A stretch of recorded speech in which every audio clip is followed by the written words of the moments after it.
Why'd you do that, honestly? You know, because they're competitors. I don't look at them as competitors because you know what? They weren't my competitors when I started. My competitors was Tommy Hilfiger, Ralph Lauren. Those are the brands we had to convince that, hey, here's an alternative to that brand to wear. Yeah, after they came out, it lump sum us together and say, we're competitors, but that's not keeping your eye on the prize. You keep your eye on the prize is staying where the big money's at. All right, guys, Godfather of Streetwear here today. We got Karl. Thanks for coming on, man. Thank you. Glad to be here. What a journey you've been on since 1989 in this space. That's right. Yep. The last 30 years, that's impressive, man. Let's walk through it. Back in 89, you were kind of one of the first people getting into this. Yeah, we're the originators of streetwear fashion, you know. Grew up in Brooklyn, New York, started making clothes for myself, and people liked it.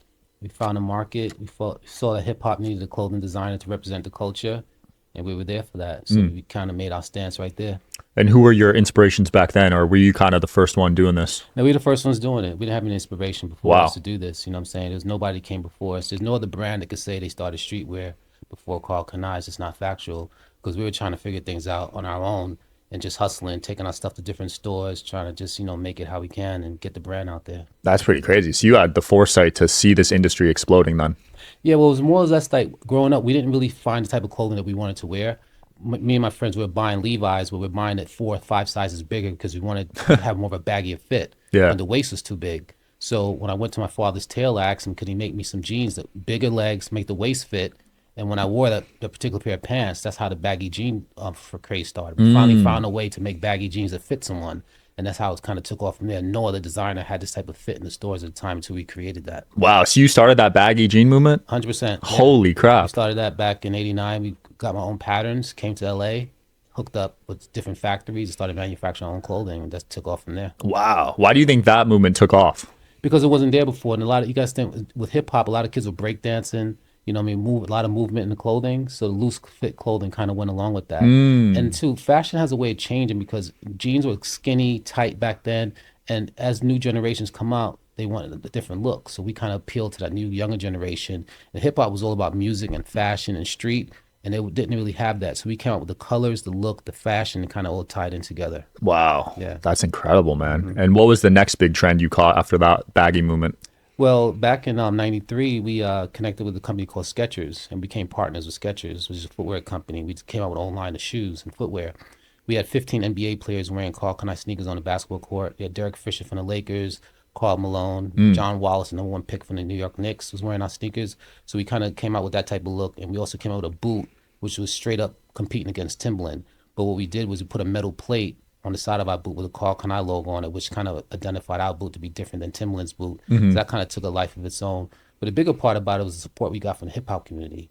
All the artists wearing our clothing, that really took us to mainstream. From Biggie, Tupac, Nas, Aaliyah, you know, the list goes on of the support that we've gotten through the hip hop culture, which really just propelled our brand to the next level. Right. That hip hop culture has so much influence on everybody. It's insane. I haven't seen a movement that powerful. Nah, you know, to me, it's like, you know, you take a kid from streets of Brooklyn, New York, who had a dream, and, you know, the name Kani was a question I used to ask myself all the time. Can I be successful? Can I come from the inner city to build a brand that's going to be global? And I didn't know the answer to that, but I know if I call myself Kani, every day I have to answer that question. Yes, I can. And so today, the brand is an international brand, distributed in 25 foreign countries. And Tupac's one of the main reasons why our brand is so big internationally, because they worship him like a god over there. Wow. And I have over 200 pictures of Tupac wearing my clothing organically. It was no paid advertisements or anything like that. He wore it because it was real and it was legit. And we kind of could identify to each other at the same time. That's crazy. So he was buying it himself. Yeah, he didn't want free clothing. I started offering free clothing. He said, no, I want to buy your So wow. Like, he was actually purchasing the clothing. And so we used to do, anytime he bought clothing, we just sent him some extra clothing because he didn't even want the free clothing. He was like, I want to represent this brand and make it big. That was his whole goal. That's amazing. Yeah. I wonder how he found out about it. Well, just through the culture and him wearing the clothing and stuff like that. I'll tell you one funny story about Tupac. And I don't know intentionally, you know, when Tupac got shot in New York at the Quad Studio, his first article he did was in Vibe magazine. And one of the questions they asked him, say, Pac, you know, how'd you feel when you got shot? He's like, man, I didn't even know I was shot. He says, well, I know I could feel the heat of the bullet pierce my Karl Kani drawers. Wow. That's nuts. He's talking about branding 101. Holy crap. Yeah. So you got a little PR out of it. I wasn't looking for that, but, you know, I was like, this guy is legit. Like, you know, he's like, but I think he was just saying what it is. It's the reality of what happened. That's probably what he really thought. Like, a bullet came through my Karl Kani drawers. I'm shot. You know what I'm saying? Were you staying neutral during that West Coast versus East Coast feud? Yo, yeah, we ain't come out here for that. You All know what I'm right. saying? We're business, man. We came out here to make clothing and to dress the nation, man. So like we definitely stay neutral. And we had so much support from all of the West Coast artists too and East Coast. Like Snoop wore my Karl Kani sweatshirts in his first video he's ever done. What's My Wow. Name is the video when he turns into he's a Doman pitcher. He turns into a Doman pitcher at the beginning of the video. He had on a Karl Kani hoodie on that kind of set us off and got us all the love and support from the West Coast artists wanting to wear Karl Kani because of Snoop. That's incredible. Yeah. Yeah, that's smart because, yeah, you're outfitting both of them. There's no need to get involved. It's like politics, right? Oh yeah, I ain't into that rap. None of that. You know what I'm saying? Yeah. Stay in my lane. But you formed a friendship with these guys too down the road. Yeah, you know, me and Tupac became really cool. Me and Dr. Dre and Snoop became really awesome. Ice-T was the first rapper that we met in LA. The second day we came out here, we met Ice-T. Wow. And it kind of went from Ice-T to Eazy-E.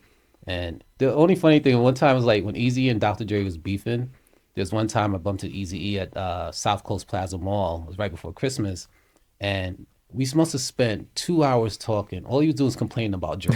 He wanted somebody to talk to. Like Yeah, I yeah. guess I was a guy. He was like complaining about Dre, and I was sitting there talking to him the whole time. But it was really kind of cool. I just like kind of felt like the respect level they had for me was kind of different because I was just a young kid just like them, but they were into music and I was into fashion. So they kind of looked at me a little bit differently than what they were doing. Like for in terms of a businessman, they all respected that we was actually competing with brands like Guess, Jabot, Calvin Klein, Tommy Hilfiger, giving them an alternative brand to wear. But the key to make us successful, we had to make clothing that was that much better than was out there. Right. It's not because you're young and you're cool, you think people are gonna buy your stuff. It's just your product gotta be legit, right? So we have to make sure we over succeed in the quality of our products. That makes sense. Yeah, because you're up against giants that have unlimited budgets Yeah, and advertising, probably yeah. hundreds of designers, right? And you're the only designer at the time. So Yeah, but the key was the only thing that they didn't have is they didn't have the streets behind them. You know what I'm saying? And not only that too, a lot of those clothing brands back then didn't think that hip hop was gonna last, so they didn't really cater to the hip hop artists. Wow. They weren't giving hip hop artists clothing to wear. They weren't featuring them in any clothing ads back. I'm talking about like 89, 90, 91, 92. It's not until later on when they saw, man, this hip hop thing is a force. Then everybody wants to be affiliated with hip hop. Prior to this, no clothing brand really wanted to because they didn't. First of all, they didn't know if affiliating themselves with hip hop was going to deter the original customer they had for their brand. And number two, no one thought it'd be this dominant force of what it is today. that's so interesting. I didn't know people thought that hip hop was a fad back then. Oh, absolutely. I'm talking about like 89, 90 when it first started. It started with some ghetto stuff. People just rapping over. You know, no one paid attention to it. But it's not in start. They started getting on top Billboard charts and, you know, crossed over to mainstream. And then for my brand, what helped us was that hip hop started penetrating internationally now. So right now, our brand is the #1 streetwear brand in Europe, Germany, Switzerland, Amsterdam, Spain, are some of our biggest markets for our brand. Wow. Because as there's hip hop, the fashion goes where hip hop is. You know what I'm trying to say? And that's kind of the way the trend goes. If there's music, the fashion goes along with it. There's so much overlap there, right? Yeah, Why do you think that is? Because it's just a culture's a vibe. You know, the kids see them wearing on TV. They want to mimic what they're doing, the whole swag, different things like that. One of the toughest markets for us to break in was Italy. I was just in Milan last week and I was speaking to an artist there. He told me, man, I used to get beat up back in the days wearing your clothing. What? I was like, what are you talking about? I was like, this is news to me too. I was like, what are you telling me? He says, man, because we started, these are, you know, white kids in Italy. He's like, yeah, we started wearing baggy jeans and it wasn't acceptable for us to wear this type of clothing here. He was like, why are you guys wearing this rap clothing out here and stuff like that? So kids fought him over that. But it was the rebel kids who changed the fashion game out there. And as they changed the fashion game, they became the street guys. Kids started respecting them. Now they became the more influential guys in the market. And the thing too is like hip hop artists, street hustlers was the #1 influences back in the days before hip hop artists. They wanted to mimic those guys. Then when hip hop artists started making a lot of money, they became the major influence on kids on the streets. Kids wanted to be like them, rap like them, the music, the vibes. So everything just kind of came full circle. Interesting. So each country has its own strategy, and you know you can't just hit them all at the same time, right? You got to grow by country by country. Yeah, for the most part, you know, because you understand it's different currencies, different languages, but the one common goal with all this thing is hip hop music. That's the one thing that they all could sing along to and all be part of. Doesn't matter which country you're from. You can't even speak English, but you can rap along to these music. It's so influential to these kids. And back then, they didn't really have a lot of Italian hip hop artists or German hip hop artists. Now You go there's so many different hip hop artists rapping in German, rapping in Italian language, stuff like that. So the culture and the business just blowing up mainstream all over. How do the U.S. hip hop artists do in other countries? Do they still sell out? Yeah, they do. Like especially like a lot of the old school artists, they still do a lot of shows in Europe. Like the Big Daddy Kanes, the KRS Ones, and the Public Enemies. Kids still want to hear those old school rap groups. And one thing about Europe, that's what I love about it is that they do their research. In college, they have courses in college about hip hop culture. Wow. Yeah, in college out there. That's how mainstream it out. And the one thing about our brand, while we surpass every other brand who comes to Europe and try to be successful, they want to know who started this game. What's the history behind the brand? They want to read about it, get the history, get the culture about it. They want to know, what did Aaliyah wear? Oh, Aaliyah wore Karl Kani on her first album cover. Wow, I love Aaliyah. This brand must be really cool. Oh, Dr. Dre and Snoop mentions Karl Kani name in his songs. Oh, this is cool. So there's different things like that you can't really talk about. You just got to be about it, and you can't really shove it in their face. They got to discover it themselves for it to be really legit. Interesting. That's cool. So history is big out there. Absolutely, yeah, for sure. So how long did competitors start coming once you started in '89? How many years did that take? Yeah, I would say probably like it took them about, I'd say 94, 95. Okay, so you had 5 years of just 5 years. Yeah, it was me and a company called Cross Colors, which was actually around the same time. Cross Colors was doing streetwear also, but they had a lot of financing behind them. So they would put the financing behind my brand, and we became partners together. We stayed together for about 3 years. And then me and Skechers, we had a great business together for a few years together, and that helped us propel us to international market as well. So today, we currently have 10 flagship stores in Japan. Wow. Which is a whole nother section of the market, because Japan, their clothing is totally different than what we do in Europe. Japan is very old school. They have the slogan called the King of Black. They love a lot of logos and more closer fitting clothing. So Japanese market has been very well to us as well, because Japanese always been fashion trendsetters in the culture as well, and they've always knee deep into hip hop culture as well. Yeah, Japan's big on fashion, right? Yes, yeah, that's kind of where it starts, and then it trickles down. Yeah, Japan's always been ahead of the game. You just got to play catch up with them too. Right. You know what I'm saying? They're like very bold and very confident in the styles that they do, right? And they put the whole swag together, the cornrows, the hair, the whole look. They're able to put it together in a very unique way. Absolutely. So when did FUBU come into play? I think it came in like 94, 95, something like that. 95, something like that. And that was a big brand, right? Yeah, they came out big. They came out strong. They got LL Cool J. They did some Fat Albert collaborations and stuff like that. So that they made their mark for what they were trying to do. Yeah, Damon's been on the show actually. So what was your relationship with him? Was it like animosity, or was it friendly? Not at all. I mean, I actually helped him out. Oh, you helped him? Yeah. So Damon did a post on his Instagram a couple years ago. He talked about what we did for them. So basically, they were sitting in a lobby. I think he said he had $30 in his pocket. These are words from his mouth. He had $30 in his pocket, and he says, the legendary Karl Kani comes by and says, "Hey, I know who you guys are. You're the FUBU guys." And I says, "Yeah." So I gave them tickets to the show. They came to the show. They were able to I introduced them some buyers. They was able to write $300,000 in order. So we kind of gave them the blueprint to kind of get them set up into the business, and they did what they had to do to become successful. But I guess the idea of bringing them to the show opened up their eyes to see how big this thing could get. So, good for them that they was able to take it to the next level. Wow. Yeah. So you helped them. Like, why'd you do that, honestly? Because they're competitors. I don't look at them as competitors, because you know what? They weren't my competitors when I started. My competitors was Tommy Hilfiger, Ralph Lauren, Guess, Jabot, Calvin Klein. Those are the brands kids are wearing. Those are the brands we had to convince that, hey, here's an alternative to that brand to wear. You don't have to wear those brands. We'll give you an alternative. So we were very laser focused on who our competition was. Now, yeah, after they came out, they could all lump sum us together and say we're competitors, but that's not keeping your eye on the prize. You keep your eye on the prize is staying where the big money's at. Tommy Hilfiger, Ralph Lauren, Donna Karan, they control all the floor space in department stores.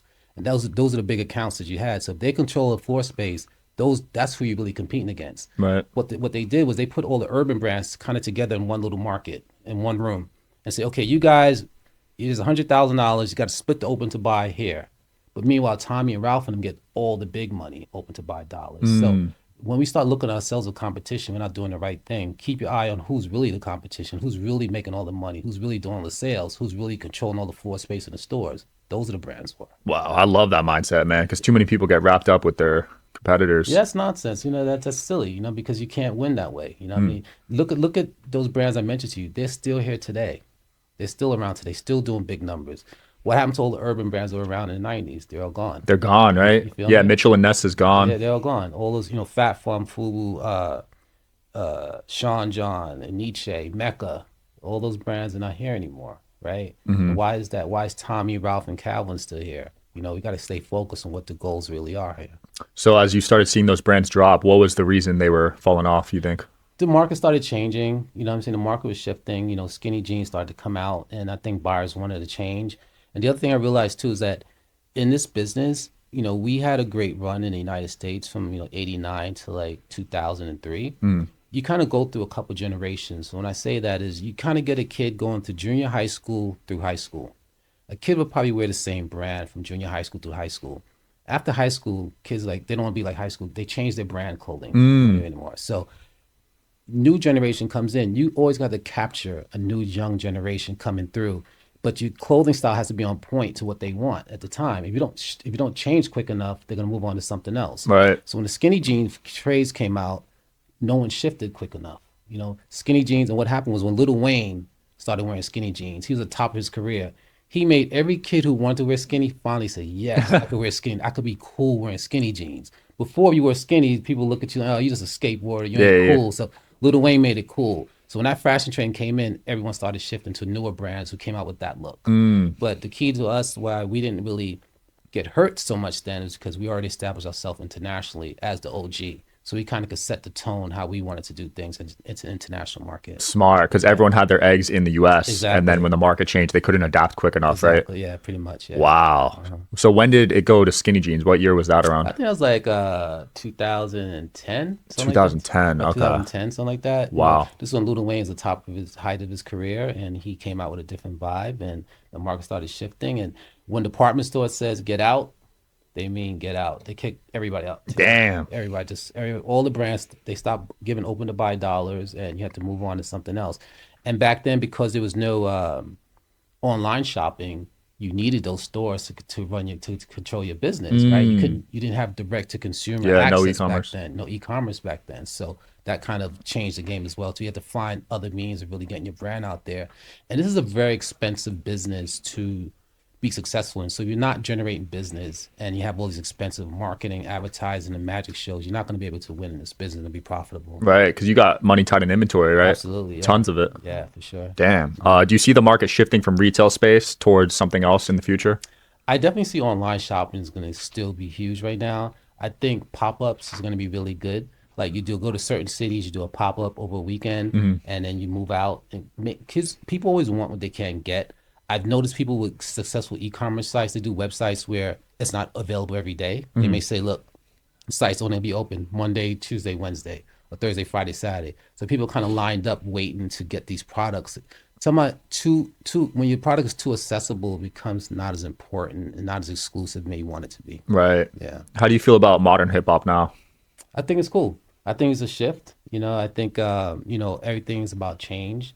And I feel like once you get to the point where you're complaining about where music is, you may be a little too old because it's going to go where it's going no matter whether you like it or not. You know what I'm saying? I remember like when our parents, when we was growing up, it's like, don't wear your clothes so baggy, pull up your pants. What is this hip hop music you listen to? We didn't care what they said. We did it even more, right? So to me, it's like, it's going to change no matter what. So you better accept it and feel it because hip hop still be the number one influential music category, I think, for the youth forever. Can't see that changing. Yeah, it's big. Now they're collabing with country too. Yeah. So it's a new era. I never saw that collab before. Yeah, I think, it's just like when Run DMC did their thing with Walk This Way, when they did that mix with rock and roll, that was a cool collab right there. No one saw that coming. Right. So it's always open to new interpretation because the new young generation, they don't see any color. So I feel like music is kind of the same way right now. Yeah. How quickly are the trends changing these days with social media? I'm sure it's every 3 months now, right? Oh, it's like daily. It's changing. You know what I mean? Daily change. And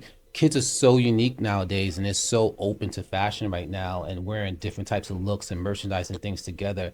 And today there's so many different options in terms of branding and clothing. I mean, everyone has a clothing line, and some people are doing really good jobs at it. You know what I'm saying? So to me, to be successful in this business, what you have to do is establish your basics. You know what I mean? You got to establish basic. With the basic, you could transcend time. Like Calvin Klein, Levi's has a basic Levi jean. They've been doing the same jean since 1919, right? And it's still working now. Calvin Klein's been doing the same boxer since forever, and it's still working. It's easier said than done establishing a basic, but for us, our base has always been the Karl Kani baggy jeans have been our basics and stuff like that. And the Karl Kani oversized t-shirts been our basics. Certain things need to be a staple in your brand to transcend moments, transcend time. So you need that staple product to back you, right? Yeah, because you have to have a product where you could actually stock and be replenished in stores to be profitable. If you're just in the business selling fashion, you're not going to hit every time on fashion. Something could sell, something cannot. You have a couple of bad seasons, you're going to be out of business. Yeah. What did you think of Kanye? What he pulled off with Yeezy? That was incredible. No, Kanye's a man. I mean, he's crazy, but, he knows how to market clothing. He's a great designer. Stuff is great. Muted colors. He had a synergy for what he wanted to do. The same thing with Skims with Kim Kardashian. She kind of had a similar vibe, kept it clean, kept it basic, and that's why that brand is successful today. And great influencer marketing on both their parts that do stuff. So they get the advantage because they could say something today and the whole press is talking about it tomorrow. Right. Not everyone has that power to do that. Yeah, but with that power, that's how they built $1 billion brand in 2 years, 3 years. Exactly. Crazy. Yeah. But you were old school. You didn't have that option back in the day. No, we had the old Detroit hardcore, go out there and work and go hustle hard. There's no other choice. We didn't have the flexibility you have in the social medias and stuff like that. So what we had was a car. You put your stuff in the backseat of the car. We used to go to the nightclubs, go to the barbershops, go to where you need to go and hustle your brand. Wow. That's what we did. I remember we used to go to the Magic Show in Vegas, which is the big clothing convention show. And it was just my company and Cross Colors there being in terms of the only streetwear companies there. And I remember Calvin and them didn't even want us next to their booth. So because of that, Magic built a whole urban section for the Magic Show. And that's why they put all the urban brands together in one section in the Magic Show. Because they didn't want to not take the dollars we were giving them, but they didn't want to piss off the original brands that were there either. So they found a way to kind of try to keep everybody happy. Wow. Calvin didn't want you. Did that piss you off? No, we loved it. Oh, you loved it? That means we were doing something right, right? It means that we were creating an energy they didn't like. You got to disrupt the system to be successful. Right. Once you're disrupting the system, once they're talking about you, you're doing something. Once we had the accounts lining up for our clothing, we know we're doing something. Once we saw on MTV, they started blurring out our logos. We're the reason why MTV started blurring out logos. Really? Because we were so big, MTV wanted us to run commercials on MTV. Right? We're like, why do we need to run commercials? They're wearing our stuff through the whole video for free, right? Yeah. The guys are wearing our stuff and our logos. We had Redman, we had, Jay-Z, we had Puff, wearing our stuff. So like when they're wearing the videos, we didn't have to advertise. So MTV is like, all right, cool. They started blurring anyone wearing big logos. And so people don't want to blur follow them on the screen. So they would say, okay, either wear a swole logo or start running some commercials. Damn. Yeah, that was well, you're here now, and I don't know if MTV is. So things worked out, man. Exactly. Nah, for real though, people don't know how hard it is to make it as long as you have. Yeah. Like I think 95% of businesses fail within 5 years. Yeah, I think our hustle is a little bit different than everybody else, man. Because to me, it's like if you can't see it, you can't be it. We wake up every day with a goal and a focus of where we want to be in life and where we want to be as a company and a business. A lot of people like transcend into other businesses. We stuck strictly with clothing and fashion, and like we didn't want to make the mistakes that we did here in the United States on the international market. So we made sure we went out there and we any mistake we made here, we covered the grounds there. We have different partners in each country. We have different partners in Spain, in Germany. When we have our international meetings, we have a booth there with headphones. So when they're talking, we have lifetime translators telling people what we're saying to them, because we have people from different foreign countries. They all don't speak English. Wow. But they understand their market. So it's really an amazing thing. Our partners in Europe is a company called Snipes. They're the #1 streetwear retailer in Europe. They have over 1,600 stores. They just opened up 400 stores here in the United States. Holy crap. They bought out Jimmy Jazz for $900 million. They bought out Downtown Locker Room. They're in Baltimore, Philly, New York, DC.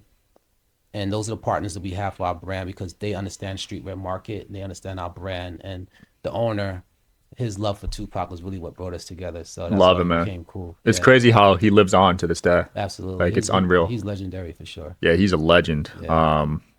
I went through your deck. You've done some awesome collabs. So you did one with Stranger Things? Yeah, so that one was really cool. That kind of came out of nowhere. So they contacted us in Europe and they said, hey, we see the Karl Kani brand is big in the streets here. We think it'd be cool to kind of get the youth into Stranger Things. So We did a whole video. We did like a haunted house thing with a fashion show in there with them. It was the #1 show on Netflix, so the timing was great, and the collection did really well together. So we're looking forward to possibly doing something with them for next season. Nice, because that's a whole different market than what you're used to. Stranger Things, right? Yeah, because to me, you have to diversify who your market is in this business. You can't stay to one market. You got to grow because people love to see different things and get excited when they see a brand coming outside their comfort zone and doing extraordinary things, like doing collabs with Stranger Things, unexpected for Karl Kani. So that's why I think it translated very well for us. Right. Did you get any hate from your audience for doing that? No, not really. No, I think people thought it was cool. They thought it was different. They thought, you know, everyone loves the show, so they thought it was kind of different. And you know, I don't look at things like that. I think like if anybody hates, you know, that's the problem that they have. we're gonna always do things that's gonna push the brand forward and push the culture forward and open up new doors and new ideas on how to expand your brand. Right. Yeah. Well, certain companies start losing touch with their customers, I think. Absolutely. When you're not real, you do. You know what I'm saying? Like I think to be real, you got to be real to the culture, be real to the music, and understand who you are as a brand. And on your styling too also represents who you are. Like there's certain trends that we just can't jump on. That's not who we are. But you know, we got to try to set the trends opposed to trying to follow what trends are. Right. Yeah. Damn, that's tough to do though, right? To set them.